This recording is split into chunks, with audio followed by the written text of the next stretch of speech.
La casa de los 18 millones de pesos no era solo una casa. Era el ladrillo a ladrillo de una década de mi vida. Cada hora extra, cada proyecto independiente que tomé después de mi trabajo a tiempo completo, cada renuncia a vacaciones o lujos innecesarios, todo eso se había materializado en esas paredes. En la vista desde el balcón que me quitaba el aliento, en la sensación sólida del suelo de madera bajo mis pies.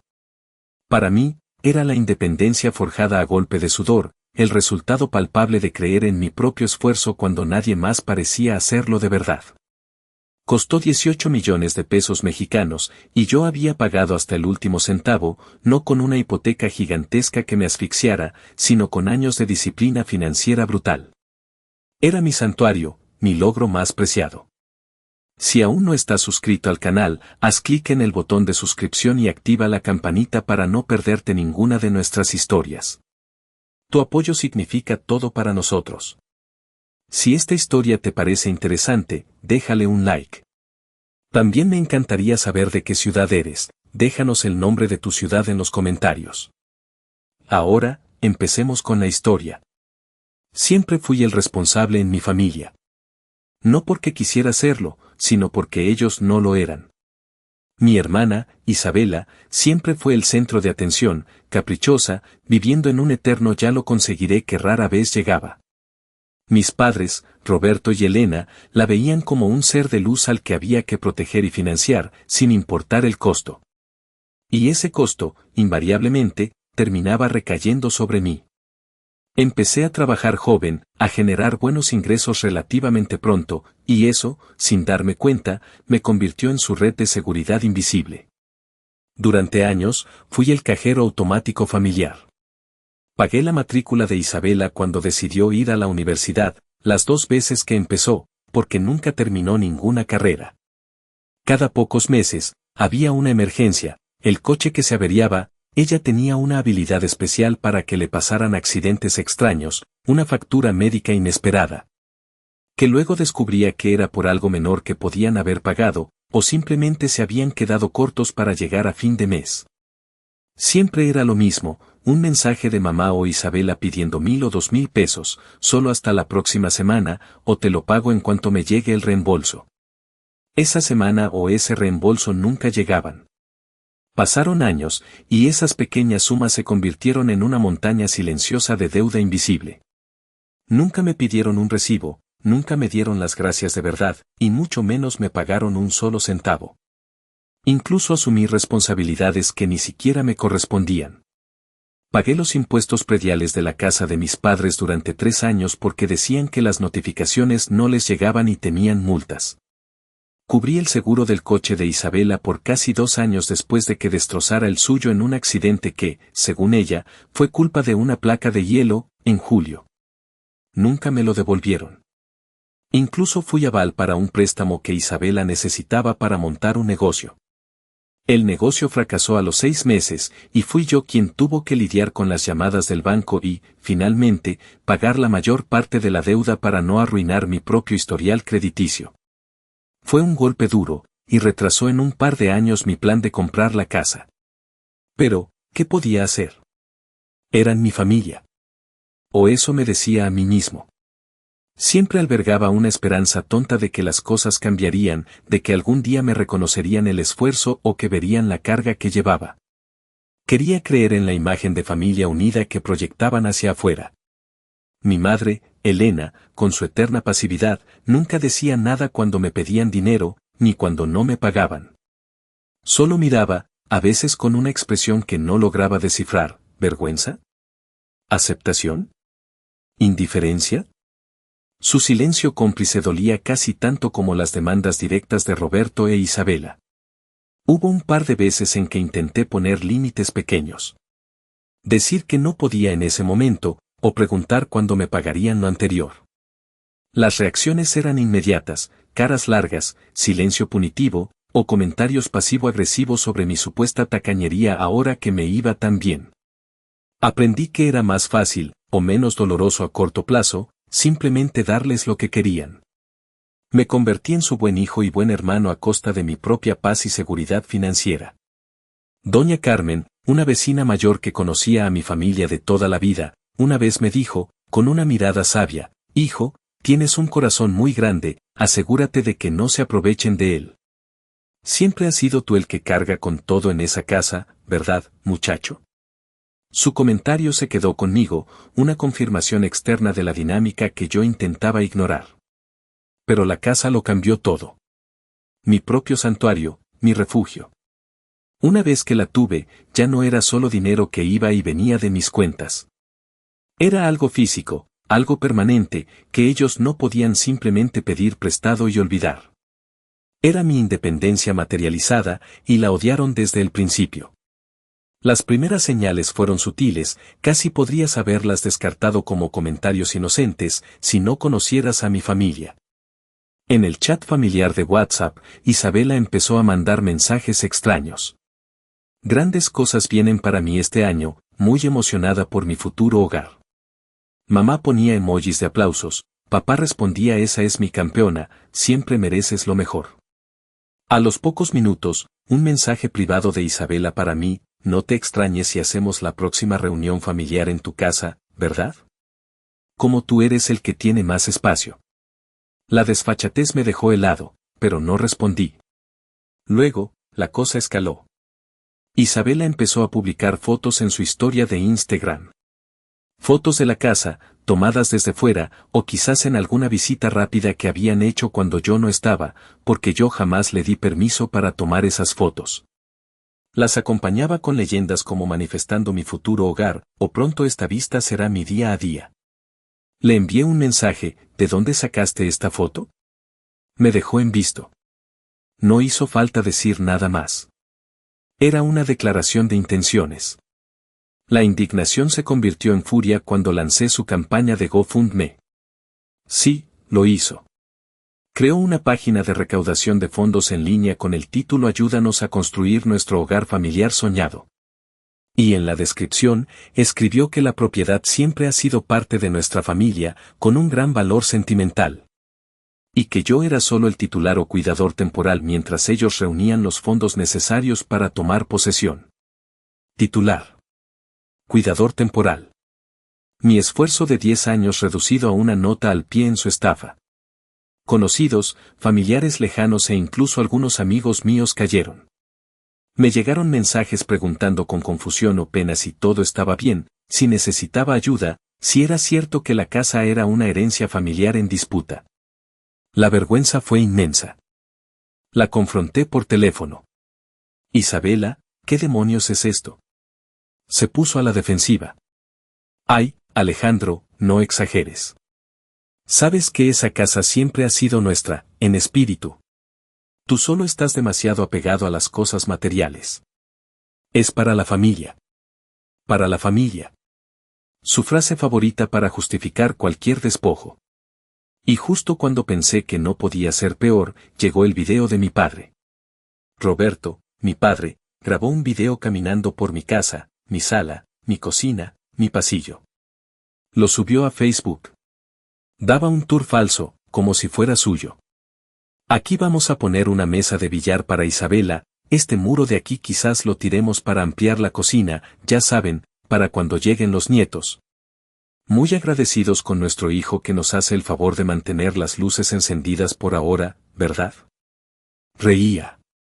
Mi padre, riendo, en mi casa, hablando de demoler mis paredes, de cómo él la usaría para sus futuros nietos, y reduciéndome a mí, el dueño legal, el que pagó todo. A un simple cuidador temporal que mantenía las luces encendidas. El video tuvo cientos de me gusta y comentarios de amigos de la familia y conocidos, qué casa tan bonita, qué suerte tienen, ya quiero visitarla. Nadie sabía la verdad. Nadie sabía que la hipoteca salía de mi cuenta, que la escritura estaba a mi nombre, que la única cosa que les pertenecía era su monumental sentido de la posesión. En ese momento, algo hizo clic dentro de mí. No era un malentendido. No era un error. Era deliberado. Era un plan para quitarme lo que era mío, utilizando mentiras, manipulación pública y la complicidad familiar. Ya no era una red de seguridad. Era un objetivo. Y yo, que siempre había evitado los conflictos, decidí que ya no iba a jugar a su juego. Iba a luchar. Recordé que Isabela, años atrás, solía llevar un disco duro externo a todas partes, alardeando de que hacía copias de seguridad de todo. Nunca se sabe cuándo necesitarás un recibo, decía con una sonrisa críptica. Guardé ese disco duro en mi unidad de almacenamiento después de ayudarla a migrar archivos a una nueva laptop. Fui a la unidad, lo encontré, polvoriento, lo conecté a mi ordenador. Al principio, solo había fotos viejas, archivos sin importancia. Pero luego, vi las carpetas con nombres extraños, exnovios, familia, pruebas. Abrí familia. Lo que encontré me heló la sangre. Decenas de capturas de pantalla de conversaciones, pero editadas. Textos que me hacían parecer agresivo o despectivo. Correos electrónicos donde mis palabras habían sido retorcidas en amenazas o insultos. Y luego, las notas de voz. Fragmentos de mi voz, grabados de alguna conversación o llamada, cortados y pegados para formar frases que yo jamás había dicho. Escuché una, tú, no importas, espero que, tu vida, se caiga a pedazos. Era mi voz, pero robada, diseccionada y ensamblada como una nota de rescate. Si escuchabas con atención, podías oír los cortes abruptos. Comparé las fechas y horas. Algunas conversaciones falsas supuestamente tuvieron lugar cuando yo estaba de viaje en otro país. No era solo manipulación emocional o financiera. Isabela estaba construyendo un caso contra mí. ¿Para qué? ¿Para justificar el robo de la casa legalmente? ¿Para alegar que yo era una persona peligrosa o inestable si me oponía a sus planes? ¿Para desacreditarme ante cualquiera que pudiera dudar de su versión? Era maldad pura, calculada y premeditada. Entendí que necesitaba ayuda para que esta evidencia fuera innegable. Contacté a Carlos, un amigo de la universidad que ahora trabajaba en informática forense. Le expliqué la situación en términos generales y le pedí que me ayudara a autenticar y organizar los archivos. Carlos, confiando en mí, aceptó. Pasamos horas analizando la evidencia. Él pudo confirmar las ediciones, fechar los archivos originales y los modificados. Esto no es amateur, Alejandro, me dijo Carlos con seriedad. Alguien se tomó mucho trabajo para hacerte ver muy mal. Esto parece preparado para usarse en algún tipo de disputa seria. Mientras trabajaba con Carlos, recibí un mensaje inesperado. Era de Javier, un viejo amigo de mi padre con el que no hablaba en años. Oye, un pajarito me contó que tu papá anda diciendo a la gente que le va a regalar la casa a Isabela por su futura boda. ¿Es cierto eso? Me parece muy raro, tú pagaste todo. Javier, sin saberlo, confirmó mis peores temores. La promesa del padre no era una fanfarronería vacía, era parte del plan que estaban difundiendo. Esa fue la gota que colmó el vaso. Ya no había vuelta atrás. Tenían un plan para quitarme mi vida, mi esfuerzo, mi hogar, y estaban dispuestos a mentir y manipular a cualquiera para conseguirlo. No me iban a robar. Pero tampoco iba a darles la satisfacción de tener la casa. Contacté a Sofía, la agente de bienes raíces que me ayudó a comprarla. Le dije 4 palabras que nunca pensé que pronunciaría: hay que vender la casa. Sofía se sorprendió, pero me conocía y sabía que no tomaba decisiones a la ligera. Me aseguró que haría todo lo posible para ser discreta y rápida, dada la urgencia que percibió en mi voz. También supe que necesitaba testigos, personas cuya presencia y testimonio tuvieran peso.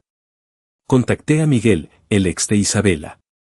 Ella lo había humillado públicamente y lo había dejado emocional y financieramente seco, en parte con dinero que yo había prestado. Le expliqué que Isabela le había mentido y manipulado de formas que él ni siquiera imaginaba y que yo tenía las pruebas.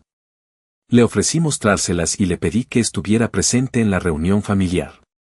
Al principio, dudó, pero la indignación por la magnitud de los engaños de Isabela, algunos de los cuales él también había sospechado, lo convenció. Me dijo que él también tenía algunas cosas que Isabela le había dicho o enviado que podrían servir. Decidimos combinar nuestra evidencia. Finalmente, contacté a mi abuelo paterno, don Ricardo. Había estado distanciado de mi padre y del resto de la familia por años debido a desacuerdos sobre ética y honestidad en los negocios familiares hace mucho tiempo. Don Ricardo era un hombre de principios, quizás el único en mi familia que siempre me había tratado con respeto y nunca me había pedido nada. Era una figura de autoridad moral indiscutible. Le conté la situación de forma honesta, no pidiendo su ayuda, sino pidiendo que estuviera presente como testigo de la verdad. Le envié por correo electrónico algunas de las pruebas más contundentes, las capturas de pantalla manipuladas con fechas imposibles. Él no respondió de inmediato, pero una llamada corta días después me confirmó que estaría allí. No soporto la deshonestidad, Alejandro. Menos aún cuando le hacen daño a quien no lo merece, me dijo, su voz grave y firme. El día de la reunión familiar llegó. Yo estaba en la cocina de mi casa, que ya no era técnicamente mía, pero que aún sentía como tal. Estaba tranquilo, extrañamente en paz. Había puesto todo en su lugar. Los documentos, las pruebas, todo estaba listo. La reunión estaba programada para las 5 de la tarde, los invitados empezarían a llegar sobre las 4:30. Pero a las 3:48 escuché el código de la puerta de entrada y el eco de 3 pares de pasos por el recibidor de mármol. Llegaron temprano. Por supuesto que lo hicieron. Creían que ya era suyo. Mi padre, Roberto, entró primero. Miró alrededor como si estuviera haciendo una inspección final de una propiedad que acababa de adquirir. Bueno, aquí estamos. La gran despedida, dijo con una sonrisa. Más vale tarde que nunca. Solo firmas los papeles de transferencia después de la fiesta y listo, quedamos a mano. Lo dijo como si la casa fuera una deuda insignificante que él iba a perdonarme a cambio de la firma. No respondí. Isabela entró detrás de él, deteniéndose en la sala de estar. Sonrió de oreja a oreja, como una novia llegando al altar. ¡Ay, no puedo esperar a pintar este lugar, ese gris horrible tiene que irse! Sin ofender, mamá. Elena, mi madre, entró última. Como siempre, no dijo nada, solo observó la escena con su habitual pasividad.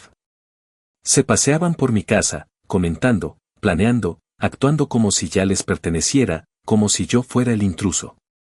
Los dejé hablar, los dejé instalarse, dejé que se sintieran seguros en la cima de su torre de mentiras antes de que se cayera a pedazos.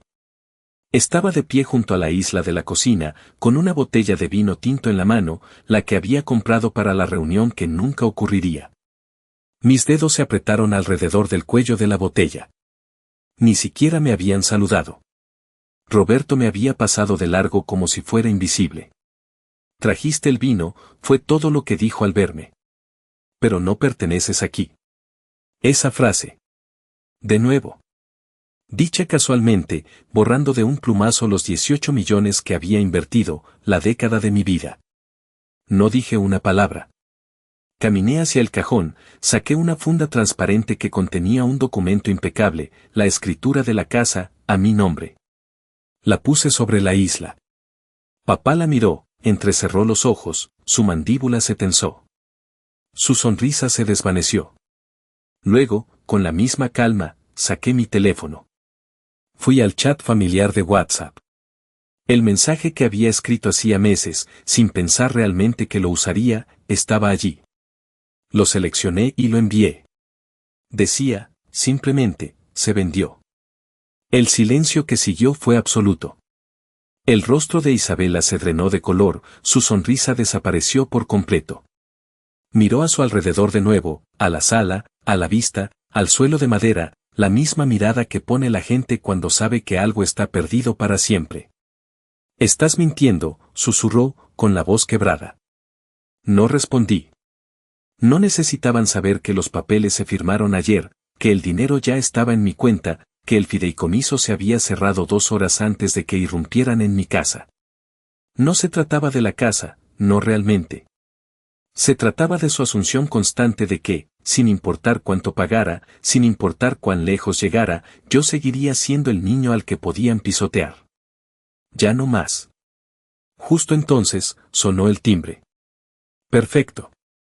Fui a abrir. Era Miguel. El ex de Isabela. Vestía de forma impecable, llevaba una carpeta bajo el brazo. El rostro de Isabela se transformó en horror. ¿Qué haces tú aquí?, gritó. Miguel no le respondió. Entró, asintió hacia mí y puso la carpeta sobre la isla de la cocina, justo al lado de la escritura. Creo que ya es hora de que la familia vea a la verdadera Isabela, dijo, su voz clara y resonante en el silencio tenso. Abrió la carpeta. Dentro había capturas de pantalla, transcripciones, un cronograma detallado de mensajes y notas de voz manipulados. Todo sacado del disco duro que encontré, autenticado y organizado por Carlos. Isabela lanzó un grito. Esto es falso. No puedes traer esa basura aquí. Siéntate, dije yo, mi voz salió más baja de lo que esperaba, pero con una autoridad que no reconocí. No sonó como una súplica. Sonó como la ley. Ella se quedó paralizada. Mi padre se acercó a la carpeta, leyó una página. Solo una. Su rostro no mostró emoción alguna, pero su mirada se endureció. Comencé a hablar, leyendo directamente de los documentos en la carpeta. Este es un mensaje que Isabela envió al jefe de Miguel, haciéndose pasar por una exnovia, intentando que lo despidieran. Silencio absoluto. Esta es una cadena de textos falsificada que ella creó entre ella y yo, donde supuestamente yo la amenazaba. Saqué una tablet que había colocado en la mesa del comedor y toqué la pantalla. Se reprodujo una grabación de voz. Mi voz, pero cortada, ensamblada, con fallos evidentes entre los tonos. Eres, nada, siempre, he odiado, tu esencia. Mi padre dio un respingo. Mi madre retrocedió un paso. Luego, tiré el disco duro sobre la mesa, junto a la carpeta. Todo lo que ha mentido, todo lo que ha manipulado, está aquí. Fechado, sellado, recuperable. Isabela temblaba. Estás armando un escándalo, gritó. No, dije. Estoy terminando uno. Y entonces, sonó el timbre por segunda vez. Fui a abrir de nuevo. Era don Ricardo. Mi abuelo. Mi abuelo paterno. Había estado distanciado de mi padre y el resto de la familia por más de un año, quizás más. Era un hombre de pocas palabras, pero cuando hablaba, su voz tenía el peso de la honestidad. Entró, su presencia silenciosa pero imponente. El rostro de mi padre se puso pálido. Don Ricardo se acercó a la mesa, miró los documentos, luego miró a Isabela. Siempre fuiste igual que tu padre, dijo, su voz grave. Luego se volvió hacia Roberto. Mentiste. Usaste a este muchacho. Le robaste y permitiste que tu hija hiciera cosas aún peores. Mi padre finalmente reaccionó, su fachada de calma rota por la furia. No vengas a mi casa a decirme. No es tu casa, lo interrumpí. Saqué un sobre blanco de mi bolsillo trasero y lo deslicé sobre la mesa. Este es el acuerdo final de transferencia. Firmado. Notariado. Cerrado ayer. Isabela parpadeó. ¿Vendiste la casa? Sí, respondí. A valor de mercado total. Sin descuentos. Sin regalos. Sin herencias. Pero, papá dijo, tartamudeó, volviéndose hacia Roberto. Papá miente, dije simplemente. Ella lo miró, incrédula. Me prometiste. Mi padre le espetó algo en voz baja, defensivo. ¿Creéis que esto es sobre vosotros?, dijo él en voz alta. Yo construí esta familia. Don Ricardo levantó una mano, deteniéndolo. No, dijo el abuelo con tristeza pero firmeza. La arruinaste. Miré a cada uno de ellos. A Isabela, que me usó. A Elena, que lo permitió. A Roberto, que orquestó cada manipulación como un viejo estafador en su último truco. Dijisteis que no pertenecía aquí, dije, mi voz de nuevo tranquila. Y tenéis razón. Así que me voy. Pero me llevo todo lo que creísteis vuestro conmigo. Me di la vuelta y me fui. No me quedé para el resto de la supuesta fiesta.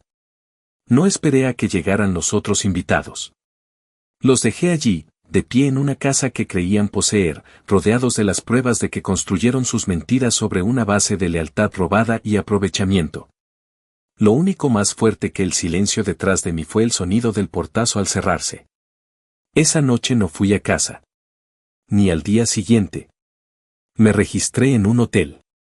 Uno de esos lugares tranquilos y caros que solía ver en internet pensando quizás algún día. Reservé 2 semanas y pagué por adelantado. No porque no tuviera a dónde ir, sino porque necesitaba espacio. Necesitaba alejarme y mirar mi vida sin ellos en el cuadro. Servicio de habitaciones, café en el balcón, largas caminatas sin mi teléfono. Envié un mensaje a mi jefe diciendo que tomaba una semana personal, y luego apagué mi teléfono por completo. El primer día, llegó la primera llamada. Mi madre. Luego otra. Y otra. 18 llamadas perdidas en un solo día. No respondí. Al tercer día, mi padre rompió el silencio con un mensaje de texto: ¿qué has hecho? Todo se está cayendo a pedazos. Me quedé mirando el texto. Lo guardé en una nueva carpeta en mi ordenador titulada Esa es su carga ahora. Al quinto día, Isabela apareció en el hotel.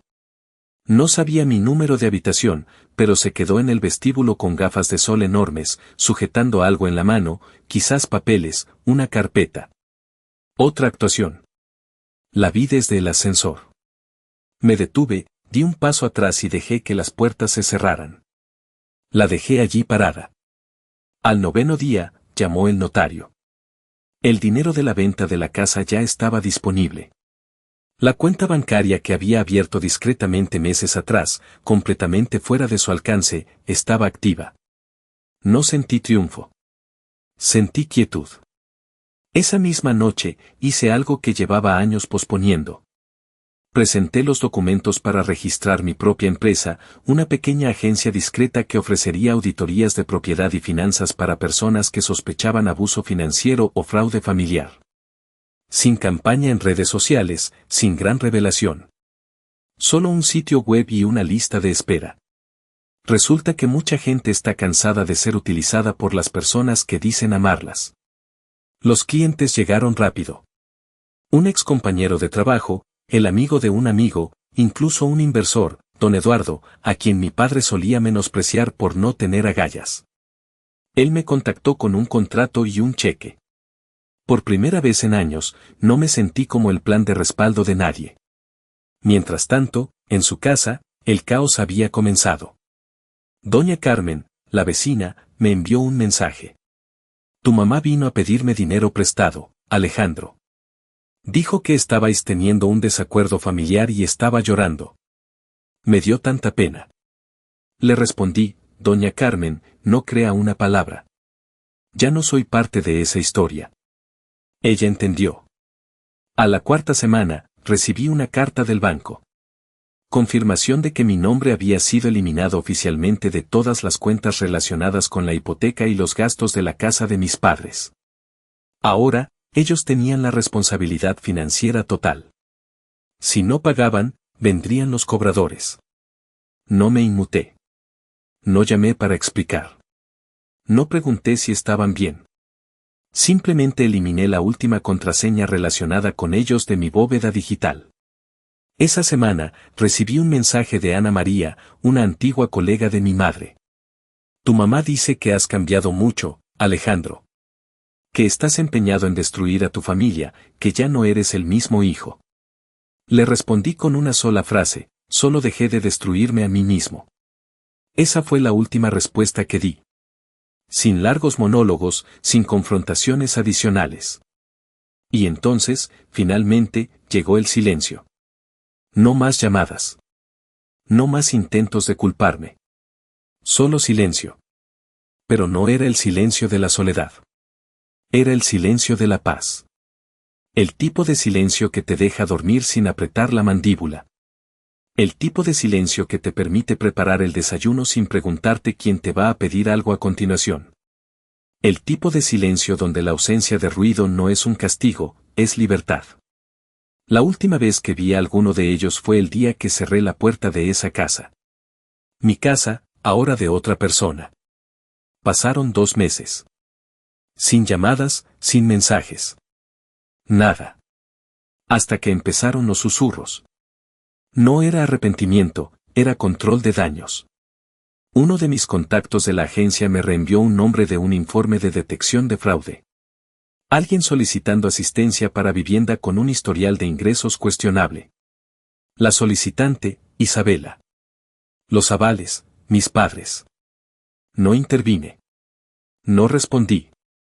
Solo tomé nota mental, siguen intentando engañar al sistema, incluso sin mí en él. Una semana después, mi contador me llamó. Alguien había intentado presentar un formulario de empresa conjunta usando mis credenciales antiguas. La dirección IP rastreada hasta el pueblo de mi padre. El juego seguía. Pero no grité. No advertí. Simplemente corté todos los accesos restantes, cerré cualquier cuenta compartida que pudiera quedar, cancelé la última autorización que mi madre tenía para verificar el saldo. Cambié el nombre legal de mi agencia, la re-registré bajo una nueva compañía matriz. Corté cada posible hilo que pudieran haber usado para alcanzarme. Y luego hice algo definitivo. Cambié legalmente mi nombre. No por drama, no por esconderme. Por posesión. Tomé el apellido de mi abuelo, don Ricardo. El único hombre en mi familia que me miró a los ojos y no se inmutó cuando lloré. Mi primer nombre se mantuvo, pero de alguna manera, ahora sonaba diferente. Liberado. La nueva oficina era pequeña, limpia, funcional. Sin distracciones, sin desorden. Sin gente que yo no hubiera elegido. Encima de la entrada, monté una placa plateada. Decía, no trabajamos con familia. La gente preguntaba si era una broma. No lo era. Era una declaración. En la apertura, no invité a nadie del pasado. Ni viejos amigos de la familia, ni parientes que decían pero él no lo decía con mala intención. Solo mi equipo. Personas en las que confío. Personas que no necesitan que yo sea su soporte emocional para funcionar. Y entonces, algo tranquilamente perfecto sucedió. Paré a por café una mañana. El mismo pedido, el mismo sitio. Escuché una voz detrás de mí. Mi madre. No había escuchado su voz en meses. Era exactamente la misma, y sin embargo, de alguna manera, más pequeña. Me vio y se quedó helada. Me di la vuelta, la miré directamente a los ojos, y pasé de largo como si no fuera nadie. Sin enfado, sin palabras. Solo silencio. Por primera vez en su vida, ella no habló. Y por primera vez en la mía, no me importó. Mi apartamento ahora. Techos altos, ventanales grandes. Muebles que yo elegí, no heredados. Sin fantasmas, sin desorden. No hay retrato familiar en la repisa. Solo una foto enmarcada, yo, de pie frente a mi nueva oficina, sosteniendo las llaves como una espada. Y en el buzón, un nuevo apellido. Sin historia vergonzosa, sin culpa. Un vecino me preguntó una vez por qué lo elegí. ¿Es un tributo?, preguntó. No, respondí. Es el único nombre que nunca me mintió. Hay algo poderoso en desaparecer sin dar explicaciones. En dejar que la gente hable en círculos, intentando entender por qué dejaste de responder, por qué dejaste de salvarlos, por qué dejaste de ser el que siempre regresaba. No entienden que no fue un arrebato. Fue una quema lenta.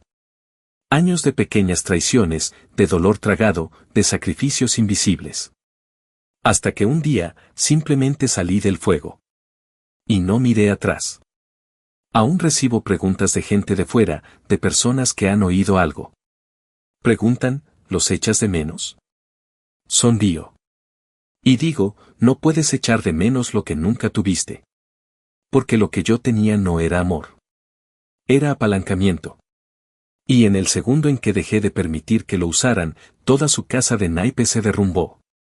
Una noche, pasé por la oficina después del horario. La placa plateada sobre la puerta atrapó la luz justo de la manera correcta. No trabajamos con familia. Brillaba. Y debajo, esa semana, añadí una segunda línea. Un grabado pequeño pero permanente. Si crees que me debes algo, nunca fuiste familia para empezar.